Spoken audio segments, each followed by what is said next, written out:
Gloucestershire and Hampshire drew their rain-affected LV County Championship match in Bristol in a game in which the home side spent most of the time on top.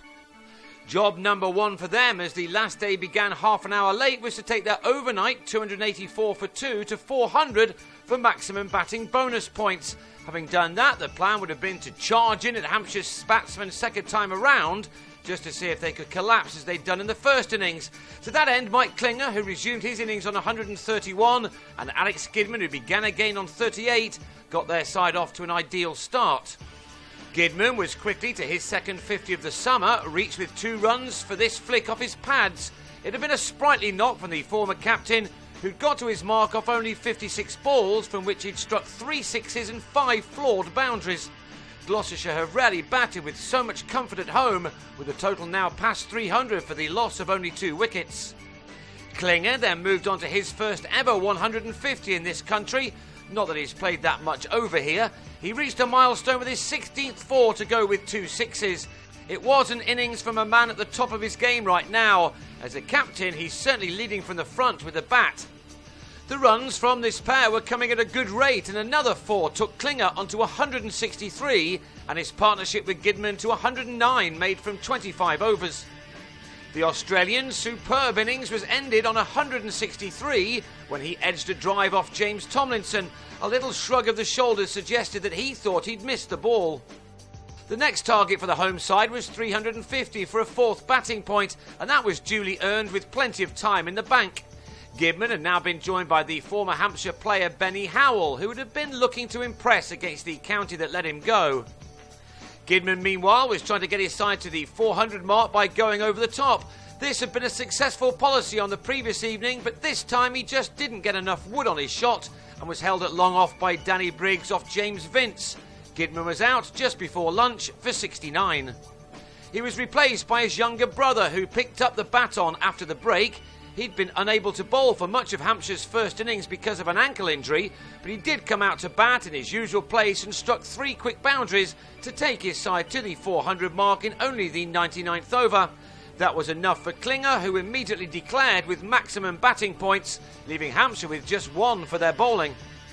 So Hampshire were back out with the bat just after 2, with the best part of 2 sessions, 61 overs, to try to knock off as much of their 126-run first innings deficit. Of course, they couldn't win from here, but Gloucestershire still did have chances, as Jimmy Adams, after an early edge through the slips, continued where he left off in the first innings when he carried his bat for 138.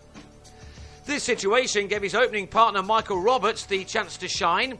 In the side because of Michael Carberry's call-up for the England Lions, Roberts had the opportunity to earn his place for more first-team action in the Championship, and he looked the part early on as he executed some fine shots. Gloucestershire may have had their eyes on his wicket, but they weren't helped again as Will Gidman left the field after bowling only 2 balls of his opening over. Like the man he replaced, Roberts was especially good with the pull shot when the Gloucestershire bowlers attacked him with the short stuff. Any amazing finish to this game seemed to have gone as these two put on 55 in 19 overs, but then the home side were boosted by finally removing Adams for 21, as he was LBW shouldering arms to his former teammate Howell. Adams had batted for 432 minutes overall before getting out, while Liam Dawson completed a pair in the next Howell over as he lost his middle stump. And when, just after tea, Roberts on 44 went for 1 pull shot too many, falling into a trap to be caught in the deep, Hampshire were in a little trouble on 71 for 3, still 55 runs behind. It really had been a remarkable effort from the home side. Their small squad is so filled with injuries that they are only just able to find enough players. As well as Will Gidman's injury here, Jack Taylor picked up a shoulder injury, Cameron Herring caught conjunctivitis, and Hamish Marshall was ill.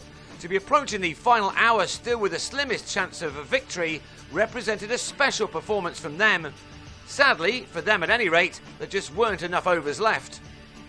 Vince and George Bailey had just about closed the game out with a stand of 36 in 15 overs, but then the latter pulled a rather embarrassed-looking Chris Dent out to David Payne to go for 16. But Vince and Sean Irvine then saw out the next 7 overs before Klinger decided that enough was enough and the game was drawn. Gloucestershire claimed 11 points to Hampshire's 6, a fair reflection of their dominance throughout this game. Both sides now turn their attention back to the 40 over contest. Hampshire have a week off before they meet Durham, while Gloucestershire take on Middlesex in Bristol immediately.